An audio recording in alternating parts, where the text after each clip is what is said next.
দেখুন বন্ধুরা, আজকে আমি আপনাদের রাজমা বানিয়ে দেখাচ্ছি। খুব সহজে হয়ে যাবে, কোনো ঝামেলা নেই। দেখুন, রাজমাটাকে আগে আদা রসুন দিয়ে সেদ্ধ করে রেখেছি, আর এর মধ্যে খালি জাস্ট আমি একটু টমেটো কুচি, একটু পেঁয়াজ কুচি, ধনে পাতা, আর এখানে মশলা বলতে খালি এর মধ্যে আছে আদা রসুন আর একটু লঙ্কা, শুকনো লঙ্কা বাটা, আর একটু গরম মশলা গুঁড়ো রেখেছি, আর আলু একটু কুচিয়ে রেখেছি।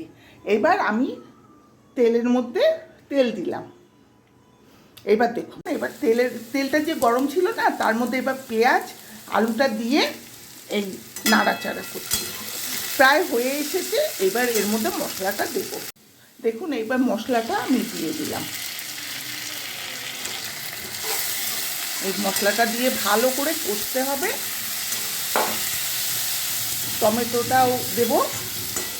এবার মশলা টমেটো, কোনো ঝামেলা নেই, খুব ভালোভাবে এটা হয়ে যায়। এইবার মশলাটা ভাজা ভাজা করব, করে টমেটোটা দিয়ে ভাজবো, তারপর রাজমাটা ওতে ঢেলে দেবো।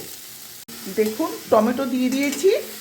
এইবার এটাকে ভালো করে কষতে হবে। এর মধ্যে একটু জিরের গুঁড়োও দিয়েছি। হ্যাঁ, এর জিরের গুঁড়ো দিয়ে এবার ভালো করে হয়ে যাবে, কষানো হয়ে যাবে, রাজমাটা ঢেলাম।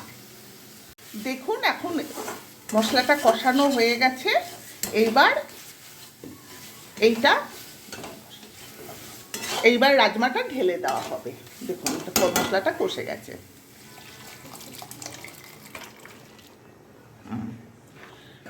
দেখুন কি সুন্দর দেখতে হয়েছে।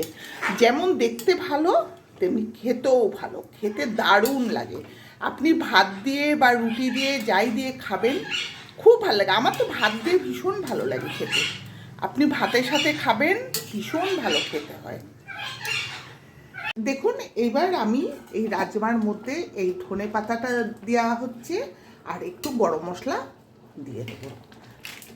একটু গরম মশলা, খুব সহজে হয়ে যায়, খুব খেতে ভালো।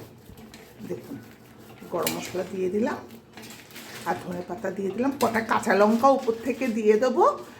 তারপর হয়ে গেলে আমি আপনাদের দেখাচ্ছি। দেখুন, রাজমা কমপ্লিট। দেখুন কেমন হয়েছে, আমাকে জানাবেন কমেন্ট করে। আপনারাই চেষ্টা করবেন, খুব ভালো খেতে হয়। রাখি তাহলে, ধন্যবাদ।